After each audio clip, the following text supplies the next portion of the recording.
Yo, people, welcome back to the YouTube channel. You already know what time it is. It's time for another stream. Big up your damn selves in the building. Apologies, I'm a little bit late on this whole Gallagher gone or Gallagher could be going news. I saw it last night. I was not at home, so I was like, okay, cool. What are we gonna do here? And to be honest, as the bid was put in, the bid was rejected as quickly as it was placed. So, you know, that I don't know if that story is going to continue, but we'll have to see and we'll talk about it. Obviously, we know the asking price is 50 million, but big up everybody in the building. Big up the whole chat. I see you in there. Listen, it looks like there's a fire sale going on at Cobham. Do you know what I'm saying? It looks like there's a fire sale going at Cobham. They're trying to get rid of all the homegrown players on the hit list. Now, we're going to go through it and give opinions on it, but I see a lot of people are panicking for different reasons. Now, for me personally, I thought that 40 million bid from West Ham was a good bid. I'm not going to lie. Now, if we're looking for 50, we have made good sales in this window already in terms of, you could say, trying to push Mason Mount, that fee with 1 year left, trying to push Kai Havertz with his stocks pretty low. But yeah, I think 40 million for Gallagher was good. Now, if we can get 50, guys, if we can get 50 million, that's nuts. You know my thoughts, and I'll say it again. I'm willing to, I'm pretty cool to get rid. In fact, I'm almost encouraging it, really, to be honest. I am encouraging it. All right. You know, when you're trying to lie to your parents, you're like, almost, no, I am. That was my fault. I did that. Yes, I am encouraging it. I think we should be getting rid. 100%. Now, people are panicking because obviously we don't have many midfielders, but we know we're bringing in a midfielder. And we know in a 2, that's not really where his expertise lie in terms of playing out from the back in the first phase, dropping deep, receiving the ball under pressure when we are pressed, because we will be pressed. We wasn't pressed against Wrexham, but we will be pressed. That's not his A game. You've got Santos in there. You've obviously hopefully going to get that midfielder in, whether it be Caicedo or not. You've got Enzo, and then you're looking at a potential Cassidy or Carney. And I think Cassidy in terms of driving from deep, and Carney, you could say, but Cassidy in terms of driving from deep has been pretty impressive. Physicality-wise as well, he's got a big frame, and you'd want him to win his fair share of duels. I know Gallagher gets around a lot, but I've said it before, his tackling needs to be better in terms of his technique in tackling. He's got to be winning the ball a lot better and cleaner than he does. He does give away some fouls. But then we're talking about playing in the 10. People are saying we need to bring in another midfielder after Caicedo. I personally would say we don't. I think, listen, you've seen Santos in preseason. He looks like as if he's going to be a good player, a very good player, potential top player. And then you've also got Cassidy or Carney. Pochettino is a coach. So if you're not seeing everything that you want to see from a certain player in terms of right now, they can't do this, they can't do that. Oh, I want them to do this better. Okay, I get that, but they're also potentially going to be improved upon in that regard. Now, that applies to Gallagher as well. I'm sure Pochettino could improve him. And a lot of people are saying, listen, why are we getting rid of a player that Pochettino likes and that he wants to continue with? Obviously, we as a club, we're collaborating. And that means you don't just follow every single thing the manager wants. And we've seen before, when you do that, you can actually run yourself into some troubles. You know, we look at potentially getting Aubameyang under Tuchel and some of the other things that he wanted to get done. People weren't saying, oh, we must do everything the manager wants to do then, because it wasn't something they wanted to get done. And the same here applies with Poch. You know, if there's a big fee for Gallagher, a massive fee that I don't think you really can get better than that, which is, we're talking 50 million. It's as good as it gets, really. I don't see why we shouldn't take it, especially when I'm looking at our formation. I'm thinking to myself, and I've said it already, you play in that 2, that's not your expertise. You play in that 10, even as a 10, that's not really your expertise. At Crystal Palace, he was part of a 3-man midfield on the right-hand side, and he was going back and forth as a box-to-box. We talk about playing the 10 position. That is not just a position to press, to contribute with goals. That is a position to create chances. That is a position to unlock doors against low blocks on tight pitches. That is a position to receive the ball in tight scenarios and wiggle out. It's not just a position to press and to score some goals. And yes, if we play around him, then fair enough. But if you're playing through him, shit, you're going to be in some bother. So when we talk about, you know, this player, why are we getting rid? Why are we doing that? Why are we doing that? We're not selling a world-class Cobham talent. And people need to remember that. I understand that you have an emotional connection maybe to the player. The player wants to be here. When I hear people list out the traits of the player, it's always works hard, wants to be here, loves the club, will be on the bench, will take a low fee in terms of wages. But in terms of all of that, we could also make a massive profit, which is just straight 50 million. And I can see why we would do that, because I don't think this is a world-class player. Now, you can have players on the bench that aren't world-class that can contribute to your squad. But if anybody comes in with a 50 million pound bid for one of those players, you tend to take it. You do tend to take it. You know, you don't say, I've got a bench player here. They don't play much, or they're not going to play. They're not going to start much. They're going to come off the bench and impact. Here's a massive fee. Nah, I don't want to take that because they're going to be on the bench. Like, you tend to take that money and then you upgrade somebody from the youth team to the bench, and then they have an opportunity to showcase what they can do.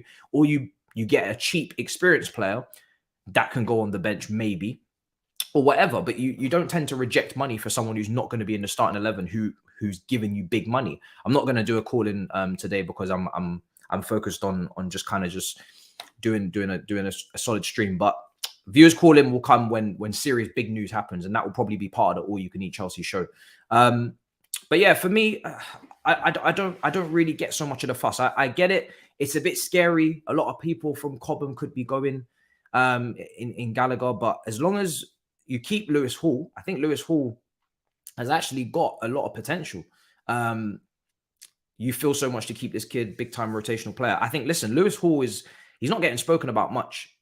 I think his talent, his actual talent, is his potential is far higher. You look at him as an 18-year-old, started at 17. He's playing games against Man City, playing games against Man United.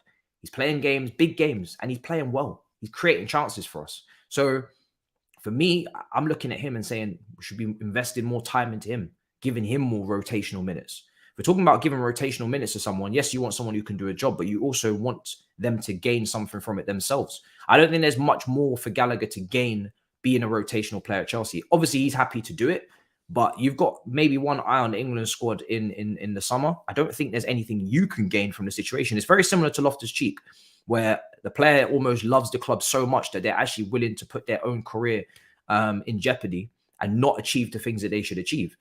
And I'm not saying that Gallagher's going to achieve more by leaving, apart from playing more, because I don't think he's not, there's no top club interested in him. And there's a reason for that, because he's not a top player. He's a squad player for us. He's a squad player for most good teams. And then he becomes a starter at a lower league team.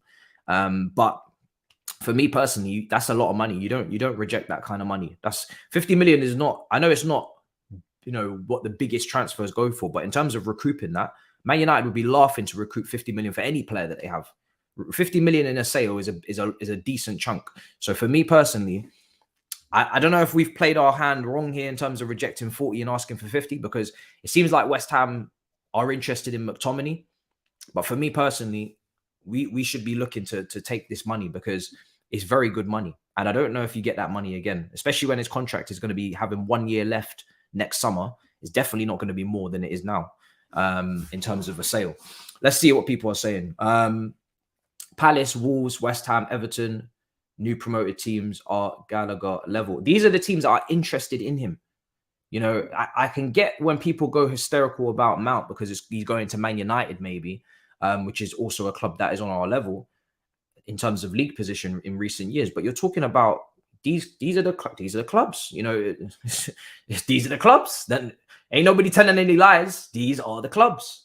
You know, there ain't no top clubs coming in, and there's a reason for that. So listen, if nobody was interested, then, you know, fair enough. You keep him as a squad player, but there are legitimately clubs that we don't compete with looking to pay big money. I would be looking at, I don't really, you see, for me, I don't really understand what the big fuss is about. I'm not going to lie to you. The big, oh my God, this can't happen. This is crazy. Saying that we don't have centre midfield depth. We do. You might not trust it. I think that's the right term to say. You might not trust the centre midfield depth because they're not experienced, but there's centre midfield depth there. Carney exists. People were complaining Carney wasn't getting many minutes last season. I don't hear people now talking about giving Carney opportunities from the bench. Why not? Why not? Cassidy, he's looked pretty good in pre-season. Again, if he doesn't go out on loan, that is depth. Same with Santos. As long as we bring in one top midfielder, that's your depth.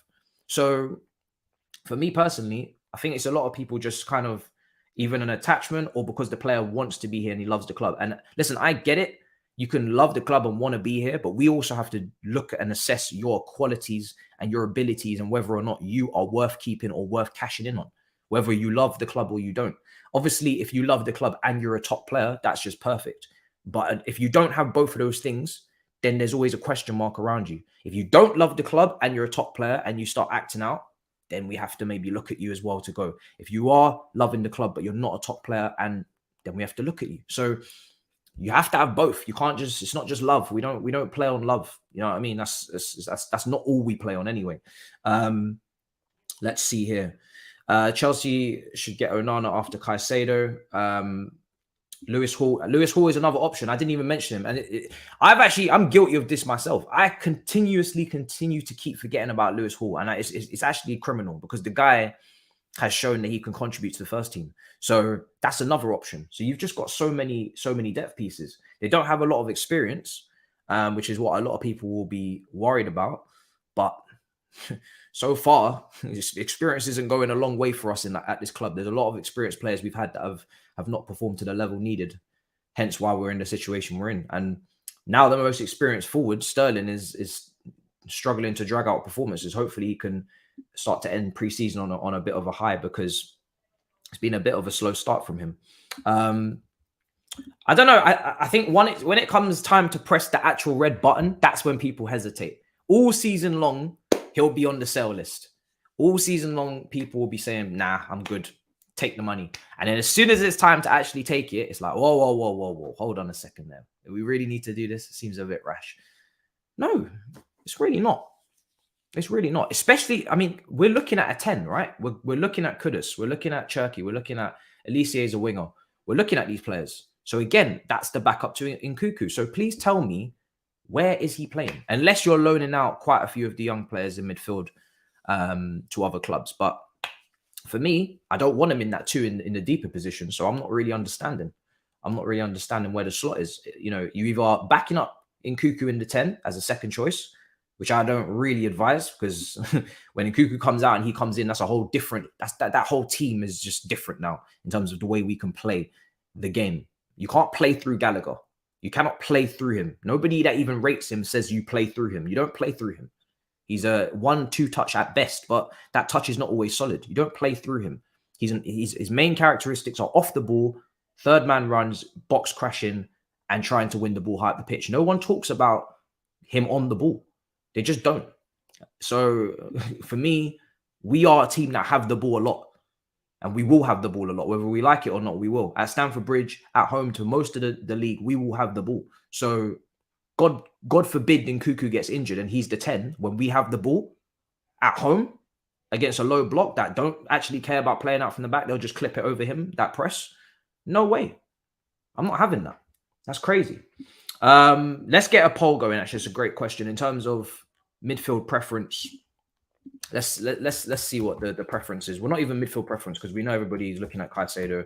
Too many shouts I've got to stop because it's not happening. Let's talk about let's talk about the three names. I just want to get, because I was going to do a video on this, but then I quickly realized that this is very much more of a back and forth discussion. This is not really anything other than that. Let's see Olise as well, because it's not a done deal. You know, the bid got rejected, 40 million, as quickly as it was submitted. I did also see, let me go through this. So I don't know if you guys are slightly confused, because I am. So maybe someone in the chat can clarify this. There's been conflicting reports. Last night, I was trying to piece together this whole Gallagher thing in terms of the bid and, you know, when it was placed, and then also what we've responded with, because Nazar Kinsella or someone, I think it was him, reported that this bid came in a couple of weeks ago.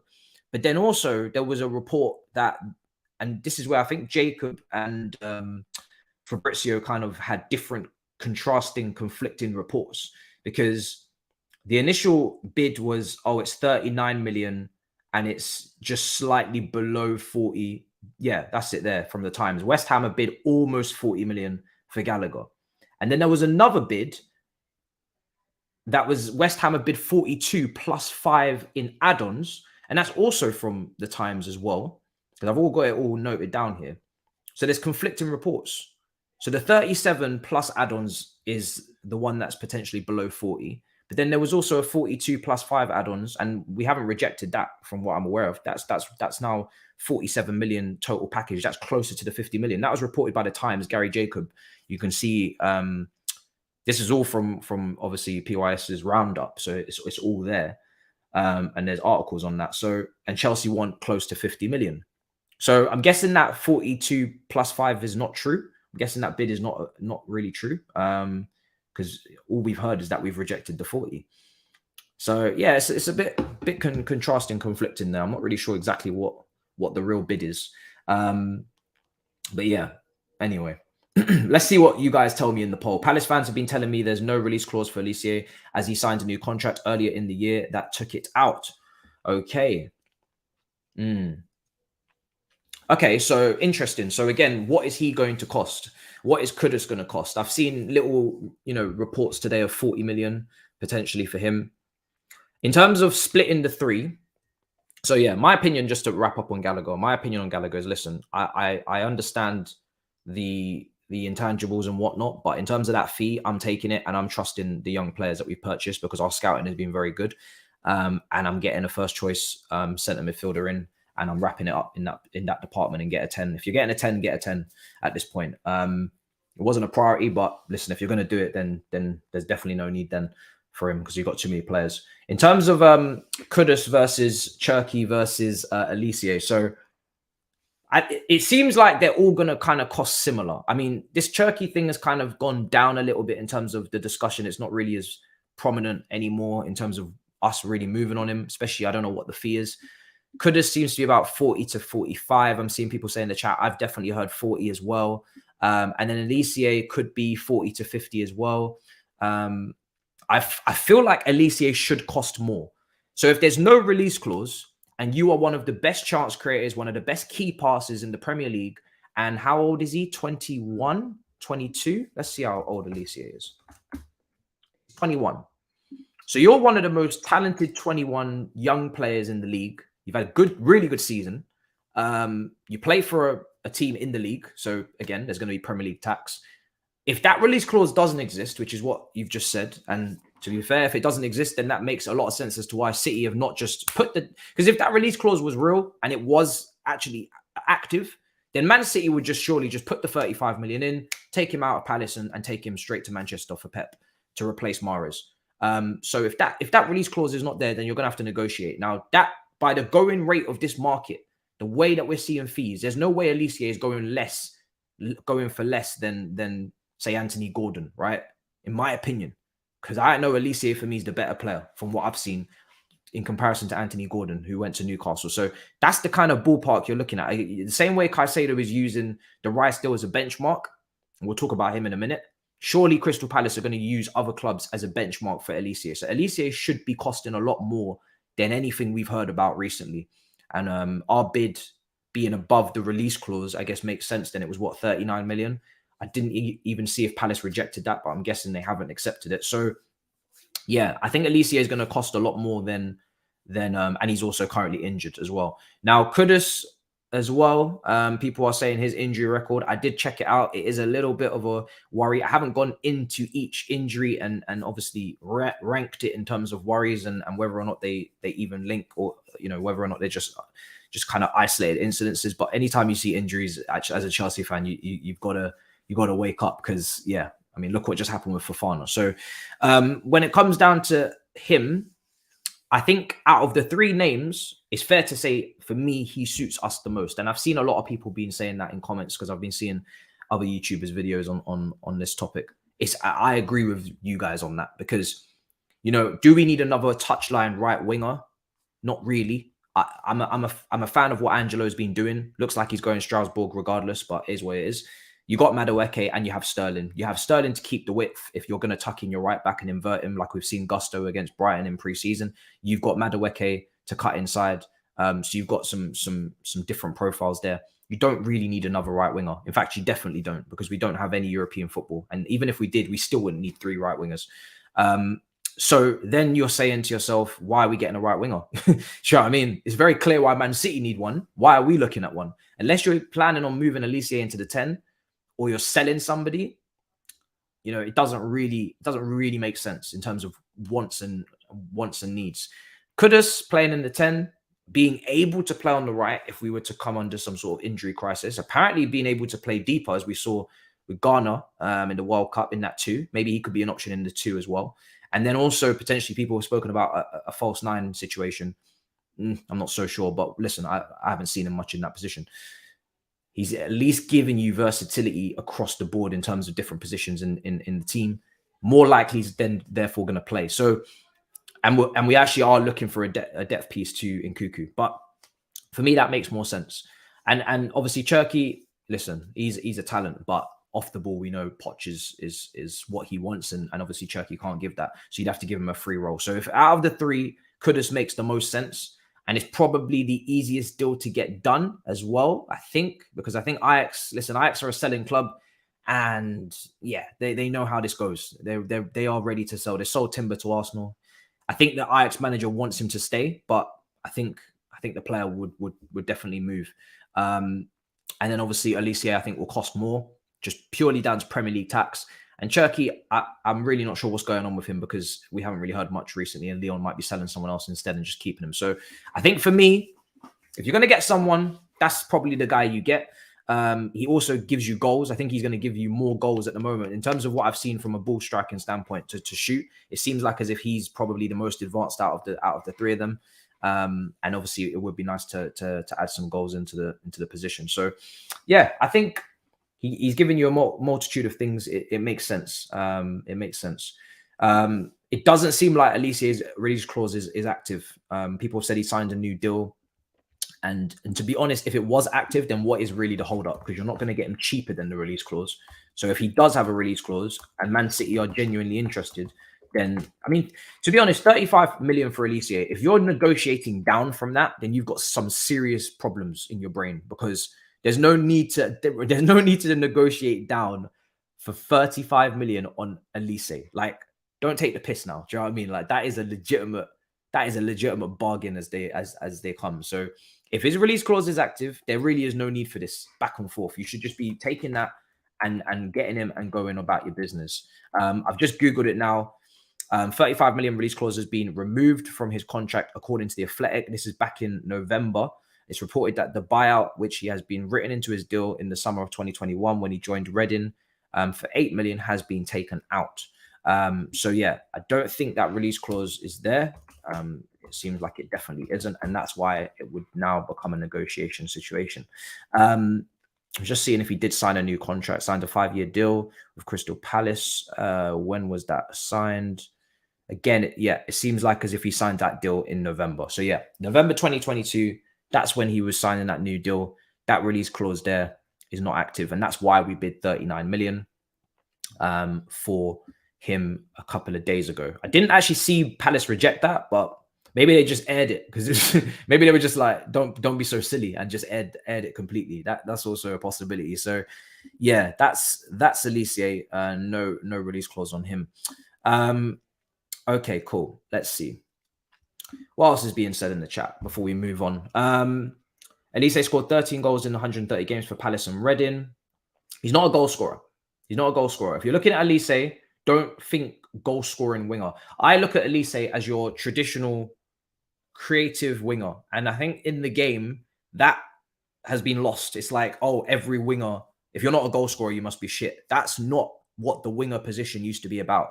Go and look at the Ryan Giggs of this world. Go and look at the David Beckhams. Go and look at these guys. Even you could say, who's more recent? Trying to think. I mean, everyone's kind of been a change to a goal scoring winger now. But the main point is that you can create from over there. You know, if you that's a creative position. It used to be anyway. And when you go and look at his creative numbers and his metrics, they're good. They're very good. He's a great set piece deliverer. He's a good deliverer in open play. He's got good vision. And he plays the game and he's very confident. Like you can tell that he belongs on the football pitch. Bernardo Silva is probably a good example. Yeah. Even though he did chip in with some big goals recently enough, but yeah. Di Maria, really creative as well. They chip in. Prime example, Grealish. Great example. I knew there was somebody that hadn't been kind of corrupted by the goal scoring winger trait, but yes, there you are, Grealish. So there are playmakers in the, and this is why it makes so much sense for Man City, because they don't ask their wingers anymore to get goals because they have them centrally. Gundogan's chipping in. He's obviously gone. He was making those third man run. If you remember Foden before the World Cup, Foden was playing in that left kind of channel just off Haaland, and he was making a lot of runs beyond Haaland, getting quite a few goals. De Bruyne's obviously always going to get goals. Haaland, Alvarez speaks for itself. So the wingers in Man City's system is not about goal scoring. It's actually the other way, how it used to be, which is a lot more ball retention probably than it used to be, because they used to take their men on and give us some flicks and tricks a bit more and whatnot, take it to the byline and cross. Man City's more about ball retention, taking it out wide, and just circulating it and bringing it back in the middle and stretching the play and opening up the spaces in the middle. A lot of reverse passes for the runners in the eights. You see De Bruyne making underlapping runs. You see Gundogan making underlapping runs. Foden, like I said as well. And once you play that reverse pass, then you're in behind, cut back for Haaland or Alvarez, and then you got your goal. So their job is different now. And for me, Olise just absolutely suits that. If you're talking about Amari's replacement, it does not get any more Olise than that. Like, that is just his bread and butter. That's what he does.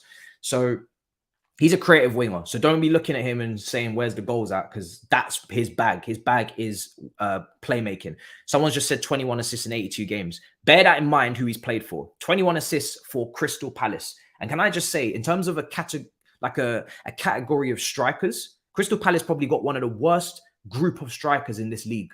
If you watch Crystal Palace, and I've done some watch-alongs, but if you watch Crystal Palace and you've seen some of the strikers that they have, Lord have mercy, you cry. You would actually cry for Wilfried Zaha, for Eze, for Olise, for all these guys that can create chances. You look at some of the strikers that they got in that team, horrendous. Whether you're going back to Benteke at the end of his Premier League career, missing chances, you're looking at Mateta, you're looking at Ayew. These guys don't put the ball in the back of the net often enough. They don't have no clinical striker up there. They don't have no Ivan Toney, no Mitrovic, no, not even Ollie Watkins. So trust me, you don't want to even judge him off his assists, because he could get more. So for me, yeah, he's a creative winger, and if you put a goal scorer on him, you know, you're gonna get some serious connection there, some serious ability. So yeah, but that's just Olise. Listen, I've already said I think Kudus is probably the smarter, makes more sense option. Olise has played as a 3 in a midfield. He's played on the right of a midfield 3, but obviously we play over 2. I think there's positional versatility in Olise. I do, but I think at the moment you probably say right wing touchline is his best position, because you haven't really seen enough of the other positions to want to move him. But why would you move him? You know, he's had a really good season. So yeah, some people want both. I mean, if you want both, I think at that point you're definitely saying that Ian Maatsen is not an option in the wide areas. I think it's very important to note that with Ian Maatsen against Brighton, he was playing out wide, but he was also tucking in a lot. And I like that because he's a great striker of the ball. Look at the finishes that we saw against Wrexham. Obviously, the quality of the goalkeeping is not at the highest, but still good finishes. I was watching Ben Foster's vlog, and I was even getting better angles of those finishes, and they were lovely. They were scrumdiddlyumptious. Do you know what I'm saying? And this guy, he's just a very good footballer. That's the first thing you got to say with the likes of Ian Maatson and the likes of Lewis Hall. These are very good footballers. So they'll play left back and give you crosses and give you energy overlapping. They'll give you Ian Maatson, you see the shot. Lewis Hall's shooting is not really that great from what we've seen, but he's a bit deeper. They drive with the ball. So he tucked in and Chilwell just overlapped. So his positional versatility could be crucial as well. So, but if you're signing two, you're definitely not looking at him further forward, and then you're talking about left back for him. So I personally don't see us getting two, and I don't even advise it, because as much as it's great to sign all of these talents and stack them up and say, oh look at the bench, look at the 11. We only play in one competition, and I think we need to be mindful of that. We're not going down this road again of, you know, beef up the whole bench with what looks like to be a fantastic FIFA star-studded team. Half of them don't even play. Then they get pissed off. They have to leave. And then it's just this ongoing cycle. Do what you need to do. Keep the amount of signings in this window to a minimum. That's what it was meant to be, because we already made a load in January. Get your core, key, spine parts, and then just leave it. And leave some gaps for why is Maatson not in this? Why would Maatson not be in the team? There's no logical explanation as to why he should not be given a chance, especially if you're looking at Chilwell and Cucurella, two players that this season, if Chilwell keeps getting injuries and Cucurella has another disaster class of a season, you're going to be potentially look at their futures with a little bit of a what's going on here. And then you've just sold Maatson. Now you need to go into the market again. It's just foolishness. So for me, I would slow down on getting rid of him, because I think he's a very good player and he could potentially be what we need in a year's time. Let's see. So for me, you just need one. I've said it. You don't need two. You don't need two. Let's see. On the super chat here. Have no problem selling Gallagher, but the selling club knows we have the cash, plus we need a mid, so don't have a foothold in negotiations. I disagree. Listen, we've already made it clear. I think with Gallagher and with Trevor Chalobah, which we're going to get onto next, we will sell them, but we don't have to sell them. We have enough money. We've already banked enough money so that we don't need to sell these players. But if you bid something that we can't say no to, then we will sell them. I think we're in a great position because we've already made our sales. So because we've already made our sales, we don't need to sell again. We don't need to sell anymore. We could let Ziyech go for free. Not that we should. We could let Odoi go for free. We're going to talk about in a minute. We're not going to. Lukaku needs to leave. We actually have other sales to do. We don't need to sell Gallagher. We don't need to sell Trevor. So you just need to pay us what we want. Otherwise, we'll just keep them. But in terms of West Ham, to flip it, you just made 100 million, 105, whatever it was, on Declan Rice. So we know you have money. Fulham know you have money, which is why they were going to charge you 70 million for Paulinho. You know, so we know you have money.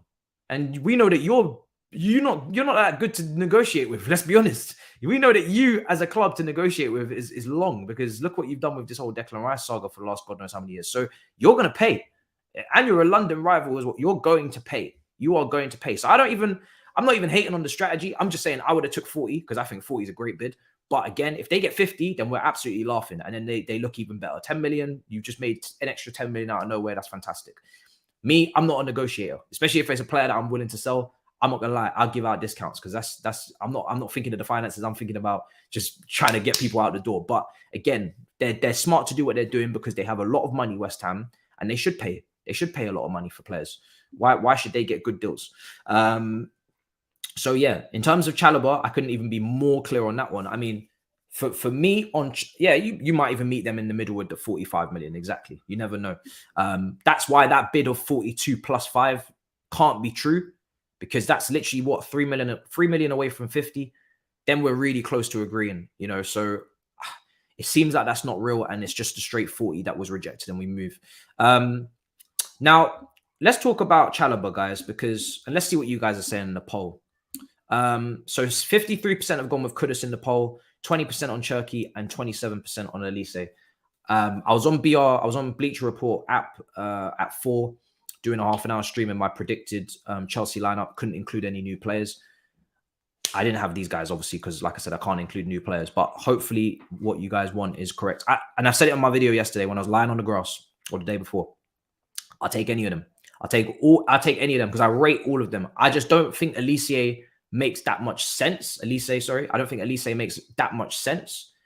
I think in terms of that 10, you're looking at Kudus or Cherki. And if we're talking about just slightly off the ball, work rate, because you still want a bit of pressing because you're Poch, you got Kudus there. And he's not a liability off the ball and he's not weak and he can win duels. And you do need that. Let's not underrate that. In the Premier League, you do need to we don't want to be carrying players if we can help it in the Premier League, because the Premier League is extremely competitive and every single millimeter makes a difference. Like, it's a very difficult league. Everybody's going full throttle. You do need to be on both sides of the ball. You need to be competing. So I am leaning towards Kudus because I know off the ball, he could still win the ball. He's still strong enough to argy-bargy and all that stuff. Cherki, by the metrics, it's a liability off the ball, and you got to build around him and start securing things behind him. And it's not even like Enzo is this, it's not like this Enzo is some battering ram. Like, Enzo needs a bit of help as well. So if you're even looking at our midfield, it's not like we've got Nemanja Matic, prime Nemanja Matic and prime Kante sitting behind Cherki. Then you could say, do you know what? Go do whatever you want, because these two here, they're not moving and they're going to absolutely take out everybody that comes behind, like that bypasses you. We don't have that. Enzo is not that guy. And, then you're leaving it all to Caicedo and you're just overdoing it. So I think for me, what I've come to a conclusion is Kudus is the one really out of that group, and the poll kind of reflects that. So yeah, I think that makes the most sense. Let's see. But I rate all of them. I do rate. It's great to have these targets on the list. They're really, really a step up from what we were looking at maybe, in previous years. Really good targets, man. Yes, he's got some injuries. Again, that does worry me. And I hope that the club will do their due diligence on that. I ain't a doctor, so I'm just looking at the bare basics and thinking, Now, obviously, if it's the same injury, then you're thinking, okay, this is a serious issue, because it's every single time now. This part of your body is literally almost evaporating before our eyes, decaying. Now, I think he has a quite a blend of injuries. Let me see. Not that that's good. Well, when you Google it, first of all, it says Kudus' injury record is an incredible concern, according to Transfer Market. The 22-year-old has picked up a total of 7 injuries in his last 3 seasons, missing a total of 47 games for Ajax. Not good. Not good. Not good. Hamstring injury. He was ill. We can just absolutely just take that and just throw it in the bin. Not interested. Fractured rib, which was the one that was kind of the biggest, and that was an isolated one time. There's not any other times where rib injuries has occurred. Ankle injury, and then you've also got fitness, which I'm not really sure what DLs are there. A knock, and a metatarsal injury as well. So yeah, there is no injury that is the same there, but yeah, it's still a lot. So yeah, I'm not sure. Madueke is much worse. Yeah, I know. I remember when we signed Madueke, I was very much on the injury record as well. I said it. I was like, yo, his injury record, and we do need to be careful, because it's all good having these players, but if they can't stay fit, what happens? They don't find consistency. And if they don't find consistency, they don't play to the level they need to play at. And especially coming to the Premier League, it's physical. This league is physical. I think Pulisic going to Serie A was a great idea, because it's just not as physical. It's more tactical. It's slower. So you might actually be all right. But in the Prem, it is physical, and people will clatter into you. Look what's happening in pre-season. Look what's happening. Even in pre-season, the games between these Premier League clubs, people are getting injured. You're looking at Diallo. People are going off. Timber. Talking about Martinez. Bro, it's kicking off already. So you got to be very careful. For me personally, it's definitely got to be a concern. It's got to be a concern. So yeah, don't underestimate it. So even our option that is kind of seems to cover all bases, there's still a concern. And that's a shame, but that is a concern, and it will be brought up if we sign him. So yeah, That's that. Now let's move over across. I'm going to end the poll now because I think it's pretty conclusive. Let's move over. Yeah, bruv, man's 2 foot in Saka. Like what? Like why? Like genuinely why? You know, genuinely why? Yeah, but we do have new fitness coaches, and we know that Poch's heavy on the fitness. So hopefully our fitness kind of results and our fitness record improves as a squad and improves as individuals, because we do have, you know, Seb Pochettino, we do have Jesus. I think Jesus Perez is the one that's heavy on the fitness. He's the master in it. So we do have new guys that are meant to be on their A game in this department. Individual training, not putting everybody on the same workload, the same regime. Everybody's got their own, you know, their own kind of their own schedule. So that is key. You know, when you've got a group of, you can't give, say, Prime Willian or Prime Aspilicueta the same schedule and workload as, I don't know, Pulisic. You know, that's just stupid. So hopefully now, if that was a problem, that will be rectified. We're going to get more. A little bit more detailed coaching on this side of things. Let's see. You think we're moving too slow on the incomings? We're going to talk about it.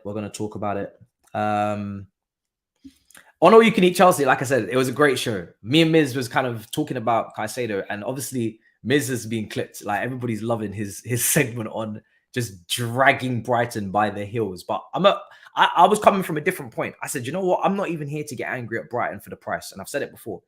Until we put together a package that they actually want, we cannot be complaining. I understand that we're negotiating, but they don't want to negotiate. They have every right not to negotiate, okay? So we need to understand that. We can say he's overpriced. I think 100 million is too much. However, that's their price. So you either pay or you negotiate. And if you don't get what you want in a negotiation, then you have to pay or you have to walk away. So at no point have I seen Chelsea have put together a 100 million package. And I'm not saying 100 million up front, but I'm saying 100 million package or even a 90 million package. In fact, I haven't even seen an 80 million package. I don't think. I think maybe I have. Maybe a 70 plus 10. I don't know. I can't remember exactly what the reports were. But I haven't seen a 90 and I haven't seen 100. So I can't complain. I'm going to be honest, I can't complain until we put together that package, because they don't want to sell him. They have maybe promised him they'd sell him, but promises don't mean nothing in football. So that was kind of his agent's problem, and that's their fault. It's not a release clause in your contract. You're not Alec McAllister. You have no release clause in your contract. They will sell you for the price they deem fit. The going rate for midfielders is this price. Whether you think he's worth it or not, that is the going rate. If you rate him and you think he's that much of a transformative signing, which I do, that much of a needle mover, then damn well you must pay. Until we put together that package, I'm not blaming anyone but us for this deal. Now, we talk about Colwell keeps coming into the conversation. That is because we are under the asking price. So to make up the rest of the money, they're adding Colwell into the deal. If you want them to stop bringing up Colwell's name into the deal, then stop bidding below the asking price. It's really not that complicated. Now, I'm all for getting a good deal, but we also have to balance that with we need the player for Pochettino, who wants a player in, so we can get ready for the game against Liverpool, because we're running out of preseason games. So how much is that money worth to you in terms of, yes, you're saving on the financial side, but what are you losing in the preparation side for performance? So we'll see how it goes. I still feel like we're in the race. I mean, there's nobody else in the race, which thankfully, because otherwise, funnily enough, I think if somebody else came in, we would actually have this deal done by now, because we would be so like, oh, there's somebody else now, we have to bid higher. Because there's nobody else in the race, this is actually working against us. Because when when other clubs are in races for players, things move a lot faster. Suddenly now we're bidding what we actually should bid to get him in the door, because now other teams are pressurizing. Liverpool coming with an £80 million bid. I have no doubts Chelsea come back with a £90 million package for Caicedo the very next day. But because nobody else is in this race, is working against us in terms of getting the deal done quickly. If we get it done cheaper, great. But it doesn't seem like Brighton are moving on this. It seems like they're very clear, set in their way what they want. We have to bid. If you don't bid, walk away. But you have to do one or the other. We don't really have any sort of we don't have anything to bring to the table in terms of, oh, you guys are in a weak, they're not in a weak position. His contract, I think, has 5 years left. They're not in a weak position. the player, for me, he has to try and, you know, engineer something. But I don't think Caicedo fails to get his move and then strops all season. I think he just plays. Because, you know, if you take a whole season to strop, and then De Zerbi has already shown, and let's really get into this now. De Zerbi has already shown, if you start stropping, I will bench your ass, right? I will put you on the bench. Look what happened to Trossard.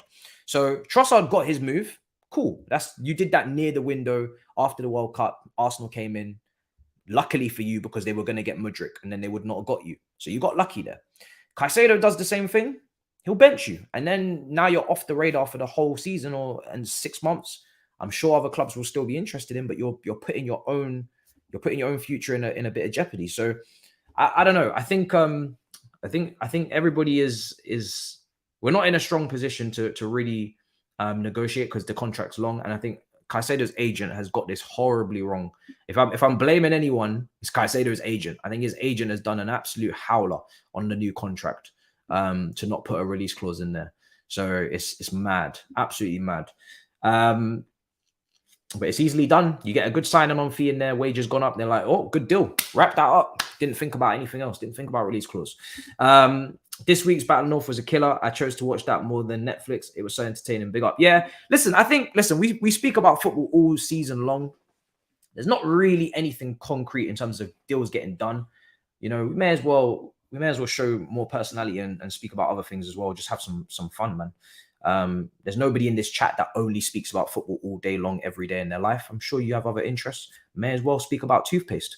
There is no asking price. 100 million is media talk. Okay, so Chelsea have said that they haven't got an asking price. The media are saying it's 100 million. Okay, cool. It's not 60.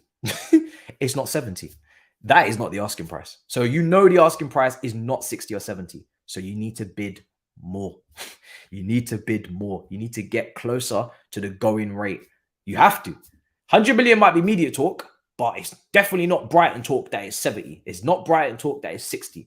It's not Brighton talk that it is lower than that. So you must get there. You must move quickly up. If you don't, he ain't moving. I still feel confident enough that we can get him, because I just don't see the alternatives. You know, Paulini is out for a long time with a shoulder injury. Not that he was even linked with us anyway, but that's just another defensive midfielder off the market. Lavia, I think Liverpool today had a bid rejected, didn't they, from Southampton? They're looking close to 50. I think when we go to Southampton, we seem to get charged more, because we bid 50, I think, on deadline day last summer, which was a stupid thing to do. I can't tell you how dumb that was. But it's been and gone. So they're going to probably charge us more. I don't know. But Liverpool are moving on that one. And then who else is there that we've been linked with? You know, not really many. Amrabat is still linked with Man United on the list. We have not been linked with him. So yeah, I mean, I'm all for scouting though. Our scouts are doing great. You know, so far it looks like it. In terms of the players that we've seen come in, and Badiashile and Jackson. So I mean, yeah. I mean, if they wanna go scouting again, but it just feels a bit late to go scouting. It's the 25th of July. And if you don't have a list that you have not already started going after alternative targets, that tells me either you're not confident in the list, or you really want Caicedo. So if you really want Caicedo, you have to pay. If you have alternatives, then why are we not moving on alternatives? Because it's the 25th of July. Season starts in just over 2.5 weeks. We kind of need the player in, especially in that position. This is not like, I don't know, it's not like a depth piece. This is the person that will start the build-up, the first phase. This is the guy that will, off the ball, help our shape. This is a very important position. This is centre midfield. It's the middle of the pitch. So there isn't really any reason to say, oh, it's the backup right back, or I don't know, it's the backup goalkeeper. It's the centre of the park. This is how we base how we play. So I don't really know. And I said it, I'm not gonna lie to you. I said last week, give me one more week and I'm gonna start lashing out. And I'm at my week. I feel like I'm still behaving myself, but I am starting to get a little bit agitated, because we do need to do something, preferably before the season starts. So yeah, we've already missed a couple of deadlines, in my opinion. I think we should have tried to get it done before the preseason. I think we should have tried to do it before we play Brighton. So we've already missed a couple of deadlines. Now we're going off somewhere else. into late preseason. Is he even going to get to play a preseason game the way we're moving? You know, is he going to get to play a preseason game? So yeah, interesting stuff. But yeah, I just had to say that because I think it's right now it's very easy to just cuss out Brighton, which I did. And don't believe me, I'll cuss out Brighton for the things they deserve to be cussed out on, which is disrespecting a player that is contractually with us and talking about him in public. I think that's disrespectful. If you haven't been able to get out of your mind that he's not your player anymore, and it was a loan, then, you know, that's your business, but you need to choose your language better. That's disrespectful. But in terms of the whole bidding war or bidding back and forth, sorry, no, I don't really blame Brighton for that. Your opinion on Lavia? I think Lavia is a really good player. Really good player. I think Lavia, listen, for me with Lavia, I think he also had some injury concerns last season, I believe. I'm not trying to say he's injury prone because I don't think he is. I'm pretty sure that this is his first season in the Prem also. I didn't see what he was doing injuries wise for the under 21s of the, that was his first injury, I think, on record. Actually, he had a hamstring injury for a while. He did miss 8 games, 55 days out. So he had a bit of an injury last season. So he didn't even get the full campaign. So he didn't actually play the full campaign. He played most of it, but he didn't play the full. I've said it before. I've been impressed with Lavia almost every single time I've watched him.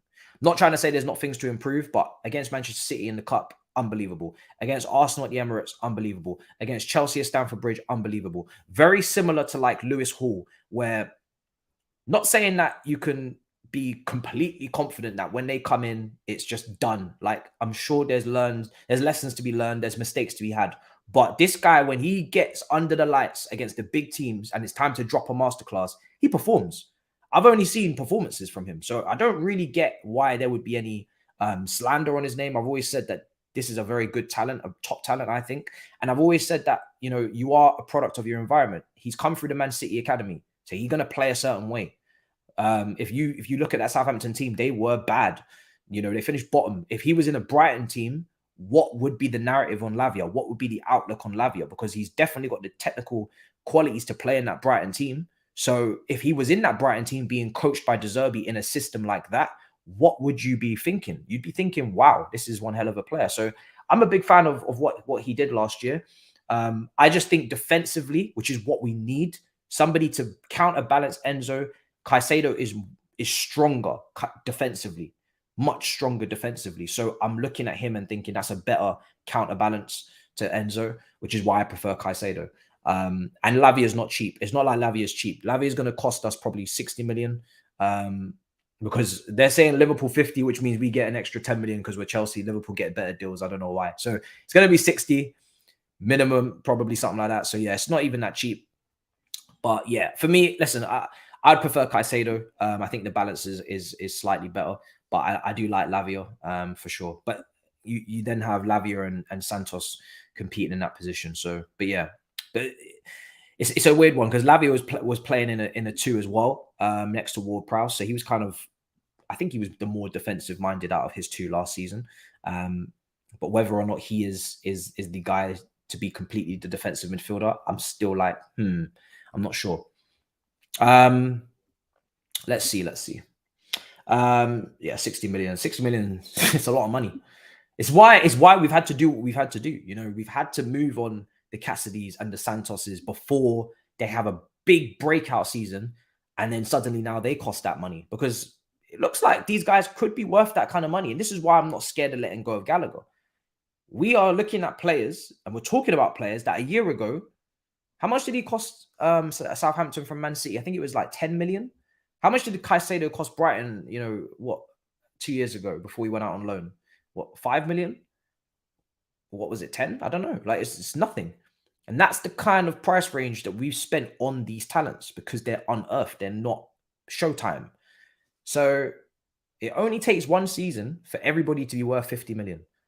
One season of Santos. I think Santos already, his valuation from what we've paid is doubled. Andre Santos already. He's not even kicked a ball in the Prem, because Barcelona were coming in for him. We only just signed him. How foolish is that? You give one season in Santos in this Prem, you're going to be worth 50 million. Like, that's just how it is. Everybody just, their valuation just skyrockets. And I think the higher the valuation of the player, the more they're almost like, oh, we can get that guy, because that's if he's valued at that, that must be more of a safe bet because he costing a lot, and then we do it all the time. This guy didn't cost a lot now. Yeah, he's probably not even that good, or we don't need to rely upon him because he didn't cost a lot, so we just go and get some. Do you know what I mean? It's the narrative, it's the marketing, it's the media that surrounds it. Because obviously, if you cost a lot, you're going to end up on Sky Sports with the statistics comparing to someone else. You're going to end up the face of the club. You're going to end up on the banner when Chelsea play Liverpool. This face pops up, 60 million, 70, 80 million signing. Must be the guy. The 10 million guy who's got a lot of talent but just didn't get to even show all of it yet. Or even if you're Angelo, who's played over 100 games, you didn't cost that much, so no one's really trying to hear too much about you. It's easy. I tell you something, if Angelo costs 50 million or 60 million, ain't nobody saying loan his ass out because he costs way too much money. If Angelo costs 50, 60 million and he was the next Endrick or he was the next Vinny or he was the next whatever out of South America with 100+ games played and he just cost more, you know, Santos should have just charged us more. This is Santos's fault. Santos should have just charged us more, because if he was costing more, you wouldn't even hear Strasbourg come out of nobody's mouth. Nobody would have even said nothing about Strasbourg. You cost that much, and then you play those 2 preseason games where you actually play quite well. You play better than any other right winger. Forget about it. He's in starting 11s for Liverpool. Forget about loans. He's in starting 11s. But that's the narrative. It's what I'm talking about, the narrative. When you cost a little, no one wants to talk too much about you. Look at Jackson. If Jackson costs 70 million like Hairline will cost, even though they've probably got similar amounts of evidence, if Jackson costs 70 million, do you think anyone will be talking about signing another striker? You cost 70 million, you better bang in 20 goals minimum, and we ain't signing anyone else. You're leading the line. But because Jackson didn't cost a lot, no one was trying to hear it. They were like, nah, you're not starting. We're going to go and get someone else. We need to get someone that costs a lot. We have to. It's almost the dopamine. It's just, we have to get someone that costs a lot. If we didn't sign someone that costs a lot, they can't start, or they must go out on loan, or they can't be the guy, because it's just this bargain just doesn't make sense. So that's the narrative. That's the narrative, in my opinion. Anyway, that's how it feels. Let's see. You're saying that he only cost 45 million. I've not seen a single report that tells me that Hairline is going to cost that amount of money, or I think Man United would have had the deal done. Every single report I'm seeing for Hairline is upwards of 70 million. That's all I'm seeing. If you got a report that says otherwise, I'm here for it, but I haven't seen that type of price range at all on him with all the journalists. 6 months ago, Caicedo was twerking for Arsenal. Now Chelsea. Do you trust this guy? Honest opinion. Listen, I think with Caicedo, he just wants a big move. I don't think he cares where.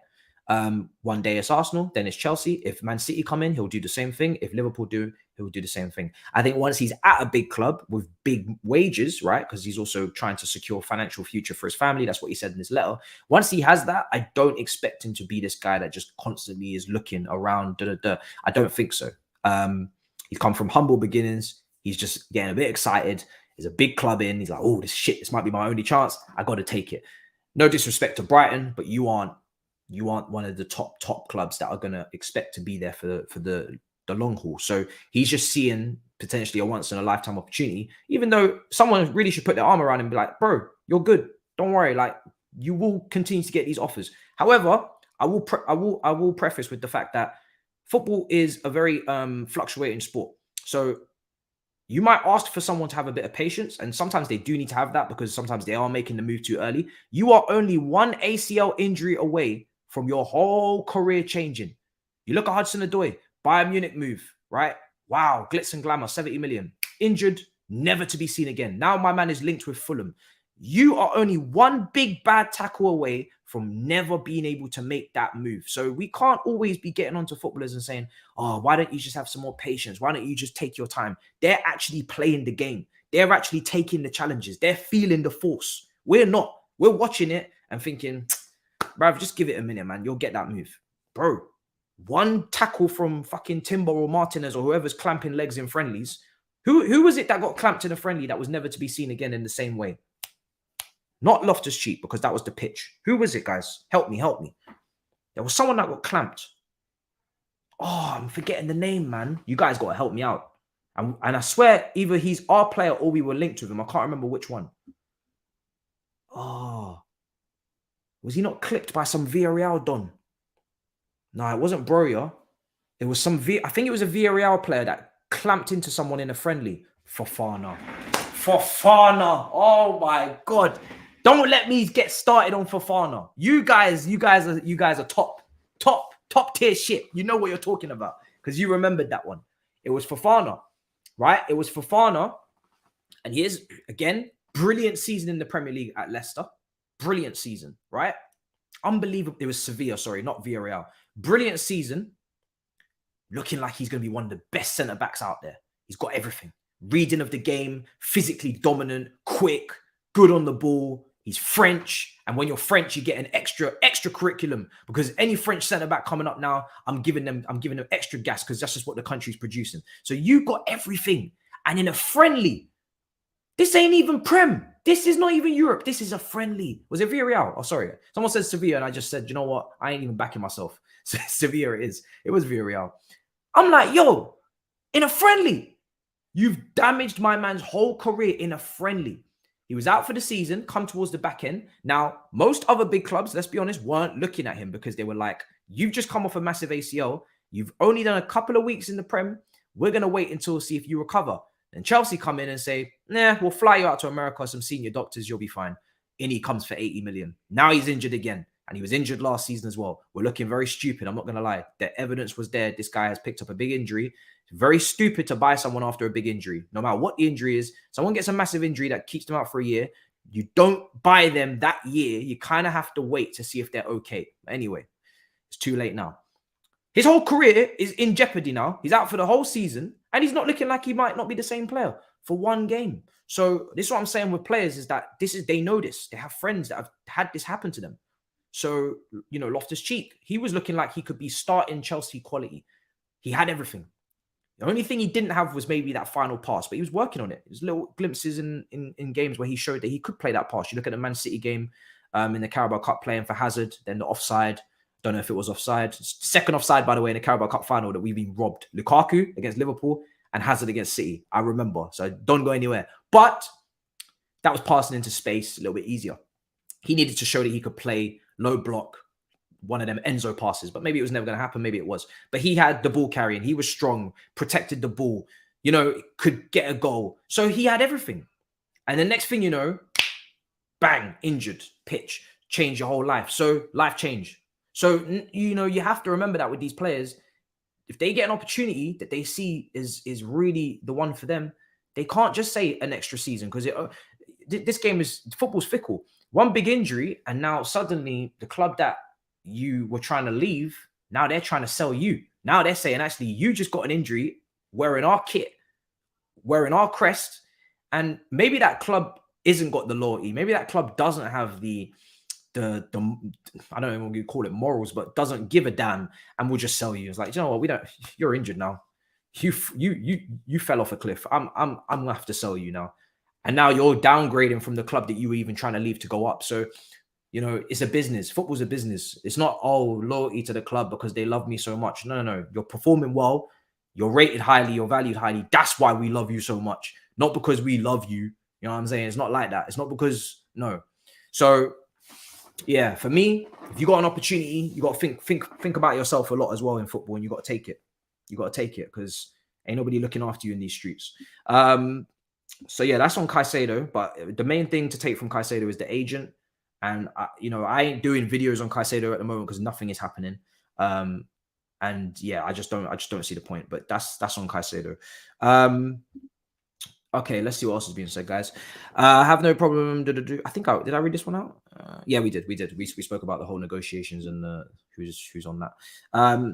And we did that one too. Big up, Francis, much appreciated. And we did the Lavia one as well. Okay, cool. We all caught up. So yeah, let's see what else is being said. Football's a business, no loyalty.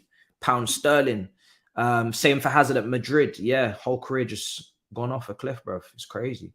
What's Hazard doing? Is he going to go to Miami? I would love for Hazard to go to Miami to play with Messi and Busquets. Please let it happen.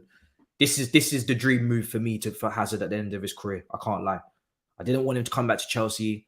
I don't want you to ruin your legacy. Not that I don't think you can, but listen, everybody loves the image of something until it actually happens. And then if he starts playing like crap, you're costing us points. it gets a bit sticky icky. So I just rather not. I'd rather not even waste any time. Just go straight to America, brother. His whole leg broke. Yeah, bruv. Yeah, listen, it was crazy. His whole last leg got broke up. That's what I'm saying. It's crazy. I'm trying to make sure I go through like the chats as well. Like if I see that you guys are leaving comments that I think need to be brought up, I'm not just. I obviously always put the super chats in first because you know they paid, but I'm trying to find the other chats as well. No one bought recently has PP experience, but Caicedo, what you're talking about? Yeah, I'm not saying Caicedo has loads of experience. I'm not. I'm just saying that. I mean, listen, I think Caicedo has shown in a very short space of time that he's very special, in my opinion.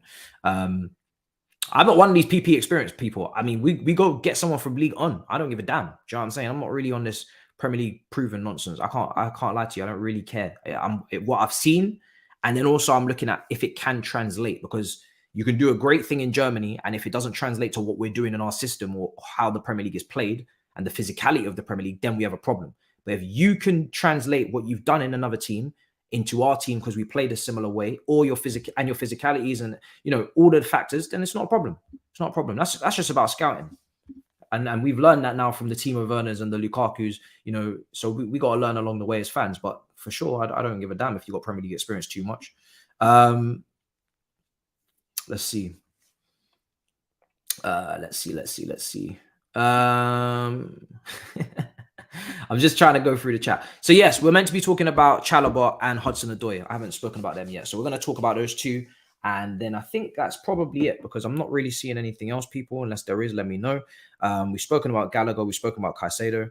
A lot longer than I was expecting, but there was actually quite a bit there. And let's talk about Chalobah. So this is different, okay? For me, Chalobah is a different one. So we talk about depth in midfield. We have it, right? We might not trust it, but we have it. And, trust is something that's earned, not given. But if you give it, you might earn it. And then suddenly we don't think we need a midfielder because Santos does a madness. In defense, we actually don't have players. Like, we don't have centre-backs. Fofana, you just basically rule him out for the season in your heads. He doesn't count anymore, sadly. You got 4. So you got Silva, who I think, in my opinion, we are pushing our luck. Because I get his body is well taken care of. I get he is outside of the norm. He is, he's not on the spectrum. This guy is a freak. But at some point, a freak will break down. Look at Zlatan. Now, I don't want it to be anything like that. We be praying it ain't nothing like that. But my point is that it can happen, right? And you see Silva, when he's played a lot, he does start to tug at the hamstring. If he overstretches for a tackle, right? And he's making a last-ditch challenge and he's stretching, he does have to have a little tug at the hamstring. So it's not like we haven't seen Silva have a little moment here and there where he's limping. And, for me personally, he is a player that if he was a lot younger, I wouldn't even be thinking about the centre-backs, of course. But because of his age, I have a little bit of an asterisk next to him to just look after him a bit more. It's not like we got 4 centre-backs with, 25 to 30 or 21 to 30. And everybody's, fresh as a daisy and let's go. It's an asterisk with him. And it has to be because of his age. For me, it absolutely has to be. On top of the fact that I assume we're going to try and play a highish line, because if we're going to press from the front, you got to stay compact. You can't press from the front and have a deep line, because then you're going to expose yourself in the midfield to get played around. You need to keep it compact. If you're sitting deep, you keep it compact. If you're pressing up, you keep it compact. It's why Liverpool play a high line, City play a high line. If you're going to drop off, cool, no problem, but then don't try press. So for me, for Poch, it looks like we're going to press. So Silva's not really the defender to be keeping in a high line because he doesn't have that pace. Fofana, when he came in last season, you could see on average our line, it went a bit higher, and we were trying to then press a bit higher and whatnot under Potter. So that systematically it's a little bit of an issue, but he's a generational defender, so it's not even too deep, just a little thing. So then you talk about Chalobah. He's the only other right side centre back. You got Badiashile and you've got Colwell. Now I've heard that Badiashile has a right foot and he can play right side centre back in the academy days at Monaco. I've never seen it. If he can, that helps. If he can't, then it's a long day. Humphries is there as well. It looks like alone, most likely. I don't know. Let's see how he does in the next few preseason games. If he absolutely wraps it up, then maybe he could be the 5th. But with Chalobah, if you're selling him, I have two questions. Inter Milan have shown that they do not put money down. So I'm not taking 25 million. Like, you know, if you're going to bid for one of our players, especially an academy product who has played pretty solid performances for us and has shown that he could be dependable at times. Yes, he's got a few mistakes in him, but so does everyone. You pay, you know, you pay money. Don't come with this foolishness. Like we can't replace you for 25. So you're gonna pay, and you're not gonna give us some foolishness about 25 or 20, 15s. Give us real money. So Inter Milan are not known for giving out real money. So I'm like not really understanding here who's gonna pay and who's gonna pay real money. So Inter Milan, him, I don't really understand where that's coming from in terms of getting paid. In terms of systematically, cool. Free at the back, cool. He's played it before. May even be the best thing for him. And then if we do sell him, we absolutely have to buy a centre back, and it probably needs to be a top centre back, in my opinion, because we don't know how Fofana recovers from that injury. So if you're selling him and you're bringing in a top centre back, again, you'd probably want to get a move on because the season is coming up soon. But if you're doing that, then listen, I'm not going to cry about it, so to speak, because again, like I said with Gallagher, I don't think this is a potential world-class centre-back from what I've seen so far. But I'm not as pushy on it as I am with Gallagher because A, we don't have depth, and B, the money isn't making sense. So remember, Chalobah is on a long contract. I think his contract expires in 2028. He's on it's not like Gallagher. So again, let me make these comparisons. There's a reason why I'm a little bit more okay with Gallagher than a lot more okay with Gallagher than Chalobah. There's nothing to do with the academy, by the way. I don't give a damn. I'm talking about length of contract, way longer. Gallagher gets into his last year next summer. So this is probably the optimum time to sell for a big fee. You're not going to get 50 million next summer, in my opinion, unless you're going to give him a new contract. Nah, it depends on this season, the performance. I personally, like I said, I'm willing to sell. Chalobah, both of them are on cheap wages, so that doesn't really matter. They're both on good wages, not breaking any rules there. But in terms of Chalobah, long contract, less money offered, and less depth in that area. So it's a lot more of a different situation. It's completely contrasting to what I'm talking about with Gallagher. So you could say maybe both of them, do they fit the system? I think Chalobah is quite versatile, but obviously he's played in a 3 with Lorient. I think he played in a 3, played with us in a 3. He's played DM, but that's been a long time ago now. Shown he can do it at right back, and we don't have depth in centre back. So Gallagher, people talk about versatility. Yeah, you could say so. But for me, he's probably best in the midfield 3. I don't want him as a 10. Depends on the team. If he plays in a 10 that doesn't have the ball, then cool. But for me in my team as a 10, crazy.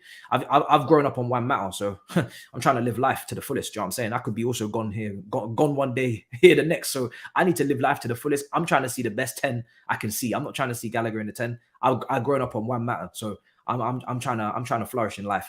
And in the 2, need I say more? You know, really, let's be honest. So yeah, it's a different situation. It's a different situation. He did play right wing one time, and it's Gallagher's crossing.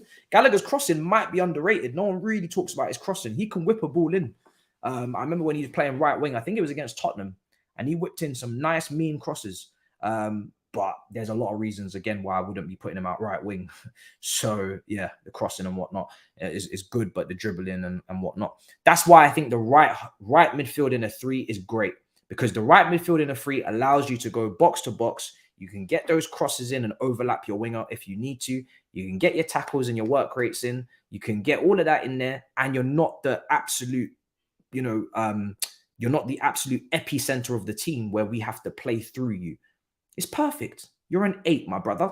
You're not a 10. You're not a 6. You're an 8. There you go. Lovely jubbly. Problem solved. That's how I see it. Let's see. We've pissed off Benfica for a decade with that saga. So yeah, we'll see what happens with Chalobah, but I'm not seeing the money. So yeah, I'm not really entertaining it, to be honest, till I see the money. Let's see what happens. Listen, if someone extends their contract, you should be demanding more money because they're on your books for longer. So there is no rush, right? So for sure, when you sign a new contract, your market value as a footballer should definitely go up. because the club now have a lot more control over your exit strategy. So for me, and look at Mbappe, right? Mbappe's contract is coming to an end next year. We've heard fees of 100 million euros. We're hearing Anthony money for Mbappe. That tells you all you need to know about contracts dictating market value. That's just ABC equals whatever. The rest of the alphabet. That's 1, 2, 3. That's ABC. That's basics. This man is not worth 100 million euros to Real Madrid. He's worth twice that. You know, maybe even triple that. If you take inflation into account, he's actually worth probably triple that to Real Madrid. However, 1 year left, and we're talking Anthony money, and that's a disgrace, but that's their problem. Let's see. Someone said sell Colwell to Brighton, get Caicedo and Vardy. It's a lot of money out. It's a lot of money out the door. I don't really think that's necessary. Just pay for Caicedo. Like, it's a lot of movement for no reason, in my opinion. I think Colwell is in the bracket of the potential of the centre-backs that you're talking about. You're talking about Vardy. I think Colwell, I don't see, again, I'm not academy biased, because I just want to say this now, because I know a lot of people are like, oh, Colwell sexual. You not here, right? Not round here. Not round here, guys. You see this channel, not round here. I'm trying to be, as I go as a content creator, I'm trying to get as more objective as possible, as objective as possibly can be. Yeah. Even Hudson-Odoi 1v1 demon, I haven't even said a word about him yet, but he's got to go to Fulham. I'm trying to be so objective, like it's mad. I don't give a damn about this whole where you're from. The club has grown up on culture. Brazilians, French, Italians in Zola. You don't get that if you think about academy. You don't get Di Matteo, Zola, Desai, Ramirez, Luis. I don't give a damn. But if you're a great academy player, come. So I'm on that. I'm not on nothing else. You see this one here? I think, you have to disagree if you want to, but I think Colwell has the potential to be in the top bracket of centre-backs. So I'm including Vardy in that. I know he hasn't had the World Cup and all that, but I'm putting him in there because I'm not seeing any weakness. Now, obviously, that penalty given away against Brighton was foolishness, but that can be ironed out quickly. If I'm talking about building a centre-back, like you would build Van Dijk, you would also build a Colwell. I just think he has that in him. So, and funnily enough, Colwell is the exact type of centre-back that City would go for if they did not get Vardy. If Colwell was available and he was at Brighton and say he was ready to leave Brighton now to go up and we got Vardy, City would move on Colwell. That's what we're talking about here, in my opinion. So I just see it as pointless, absolutely pointless transaction. In my opinion, I think it's a waste of time. So yeah, but that's just me. And that can kind of be applied to James. Like there's a certain category of talent that, you know, it's just sometimes you need to not be so. It's like you have to have balance. It's not every single academy product you must keep. Like I said with Gallagher, 50 million. You snap your hand off, in my opinion. You're not going to get better than that. He's not irreplaceable. We're going to find another Gallagher in this world. More than you can believe. Yeah. And we have midfielders. I'd actually like to trust them. So take the money. You see players like James, if he can keep himself fit, these are once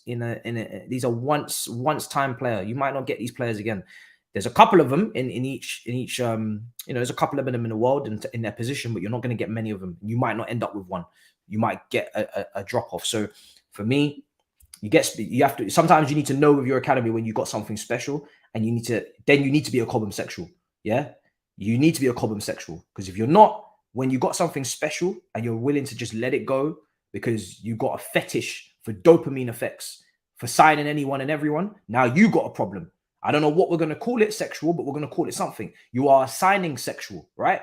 There's Cobham sexual, then there's signing sexuals. You need to not be either.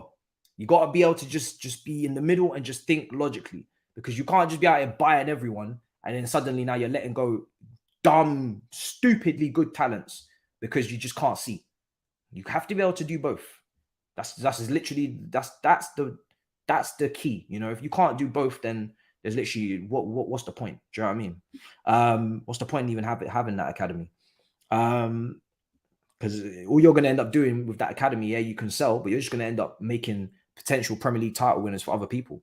You're just going to end up just giving them your talent, and the talent go and win something because they're that good, and then you look like an idiot. Look at Musiala. Obviously, I don't think Musiala was our fault. But it just goes to show in our academy, we actually do produce serious gems. There's a reason why we win things, you know. Musiala come from Chelsea. Declan Rice, funnily enough, Declan Rice, Arsenal signed him for 105 million. He was at Chelsea. Mason Mount, wearing the number 7, David Beckham, come from Chelsea. So these teams are building their clubs around our players. It's beautiful. They're building their whole infrastructures around our club. Our Cobham is the centerpiece for so many of these clubs. So we must be all right. Because I don't see no Man United young player centerpiece at anybody else's club. I think it's only really, I'm thinking of Rashford that's really delivered in the last 5 years. I'm trying to think of anyone else.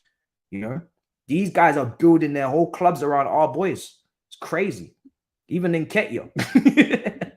Even in Nketiah. You know what I'm saying? Even in Nketiah. They put their whole title challenge on Nketiah, didn't they, Turkish? When Jesus was out, they took the Cobham brother, they put him up front, they gave Nketiah the 14 shirt. Thierry Henry, where did he come from? Cobham. Yeah? It's mad. It's mad. It's mad. Let's see what else is going on. You gotta have balance, because when there is a Cobham talent to sell, you sell. Do you know what I'm saying? When there's someone there that ain't really it, in my opinion, ain't really the guy, and you can make big money, you make your money. Because then sometimes you're gonna get caught out, and you might not get that offer again. But it's up to opinion, isn't it? It's just my opinion. Some people might think Gallagher's the best thing since sliced bread. That's their opinion. Do you know what I'm saying? Like, everybody's got their own opinion. Ain't nothing wrong with that. But for me, I ain't seeing it. He's got something to bring to the table, though. Don't get me wrong. But not for me. Not in my team. Not in my team. Let's see. What else is being said? Christensen at Barcelona. Yeah, exactly. Ake at Man City, one of the best defenders this season in the league. Unbelievable. Well, I'm so happy for him as well. Good lad, man. Good lad. And it's good to see that. You know, him going from Bournemouth, football's a humbler, and then back up. Great stuff. I seen Boga just went to Nice. I did see that as well. Okay, cool. So we've gone through that. So yeah, that's my thoughts on Chalobah. Now, to wrap up, guys, because I got to head out in a couple of minutes. It's very quick. If it's Chelsea should hijack Vardy from City. Personally, we don't need no more left side centre backs. Certainly not for that price. We just don't need one. We got Badiashile, we got Colwell. That's it. It's a waste of time going for Vardy, in my opinion. And I've said it on my last video when I was lying on the grass. We can't have everyone, and we have to understand that. Great players will go to other great clubs or good clubs or top clubs, whatever you want to call it. You can't have everyone. You have what you have, you add what you need, and you leave. That's it. It rhymes and it makes sense. You can't have everyone. If you think you can have everyone, then open up a whole arse system. You know, you're going to need a big group. You're going to need a more multi-club model than you believe. One in each country. And then you can maybe take everybody off the market. So on Hudson-Odoi, 8 million, I don't think it's a bad fee to ask, to be honest. I know he's got 1 year left on his contract. Didn't have a great loan note by Leverkusen. But I think as a creative winger, again, I can see something for Fulham there in terms of he can switch play very well. He's a good crosser of the ball. He's not a good shooter at all. He can't shoot, can't give you that goal output. But I think from a creative standpoint, he could give you something. So 8 million is nothing in this market. So I don't think it's a bad thing to ask for. Just make sure we get it done, though, because, of course, listen, there's literally no space for him. He is on a lot of money. I think either he's going to take a wage drop-off or we're going to maybe give him a payout for the rest of his contract. Either or, they'll have to come to that conclusion. But, yeah, for Hudson-Odoi, I want him to go to Fulham. Let's get it go. And if they're going to be so cheap on the fee, then stick a percentage clause in there for future sale or something. Do you know what I mean? Because they can't get away with 4 million. That's just criminal. I don't give a damn. He's a professional footballer. Have some respect. Do you know what I mean? What the hell is 4 million? That's like some League One transfer. If you're going to put that type of price on someone's head, then go with some sort of percentage clause. Just put as many clauses as you can. Clause the crap out of that deal. Do you know what I mean? Make something of it. But yeah, I'm sure it will go through at some point. He's not moving house. It's very easy for him on a location situation, and he's still in the Prem. So, that's a good deal for him as well. It's a good deal for him. I've seen the links with Guy. I'm going to leave it for there because no bid on nothing. So I don't know what that is all about. Unpopular opinion, Angelo's better than Madueke. Noni needs to add the end product. I mean, yeah, I mean they're complete opposites, right? Madueke is really explosive, goes past people with ease. I think people have to put more respect on that. This guy is an incredible ball carrier and dribbler in terms of not that he's some sort of Ronaldinho-esque dribbler, but this guy goes past people. His successful take-ons is successful, very successful. So he goes past people with ease, and he'll put someone on their backside, no problem. And he's just too strong, too quick, and he's just easy. He breezes past people, and that's great to have. Now, when it comes down to the pass, that's where Angelo has a leg up. You know, Angelo, he seems to have the pass. He seems to have that, you know, combining ability. But listen, I don't want to throw out that Angelo is just clear when he's played 2 games. He's played 2 games. There's no need. I don't really care, to be honest, either about the comparison, because in my opinion, they should both be in the team. They should both be in the squad. Let them fight it out in the season. I don't care. You know, just the same way I don't compare Badiashile to Colwell. I don't really care. Let the best man win. That's not my problem. Do you know what I mean? That's not my problem. I think now there's too much Madueke disrespect. And I've seen this before in this fan base where there always needs to be this competing thing. You versus you. If you're good, then you must be shit. If you're shit, you must be good. And there's really no need. Madueke, he ain't done nothing wrong. He ain't done nothing wrong to nobody. He didn't cost a whole heap either. He's not on massive wages. He come into the most dysfunctional team last season. He's now going to be back. Let him train. Let him actually play first. Because let me not lie to you. If Madueke was playing against Wrexham, that man would have killed them. Do you know what I mean? Let's not be stupid now. If Madueke is playing against Wrexham, it's a long day. So it's a long day. I mean that. Long day. Yeah. So let's be honest. So for me, there's no need for this. There's no need for this. He ain't disappointed nobody for 3 years like Kai Havertz. There's no need for all of that. The comparisons come when you've been here for a while now and you're underperforming, and now we have to be real with this. Like, what are you doing? You just come in. So this is what I'm talking about, though, with the kind of signing syndrome. We have to ease on it. We have to ease up on it a bit, get what we need and get out. I don't really want to see some crazy amount of players coming in. So yeah, Angelo's only played 2 games off the bench. I've liked what I've seen. My thing is with Angelo is that if he's doing what he's doing every time he plays, then why go with the same conclusion you had before you signed him? I get the Strasbourg deal was done, you know, before we got him. Everybody said that, cool. But he's now here and he's showing you maybe something else. And you can change what you had in the plan. You can change the course. Just because you had the plan doesn't mean it has to stay the same if he warrants the opportunity, which I think at the moment he does. Now, maybe in 2-3 preseason games, he'll be shit. Maybe then I say, all right, fine, loan him. But I'm just saying, as he's playing well. So why so quick to get rid? But listen, we'll see what happens. A lot of people have been saying, listen, if he's going to get game time out there, Vieira's out there, it's good for him to get the game time. My thing is he's had a lot of game time already in his career. Like, he's actually played more games, professional games, than Mudryk, who needs game time. Madueke, I think, as well, because of the injuries. And Andre Santos, he's actually played more professional top flight games than these guys. So when we're talking about game time, remember, not everybody that's young hasn't played.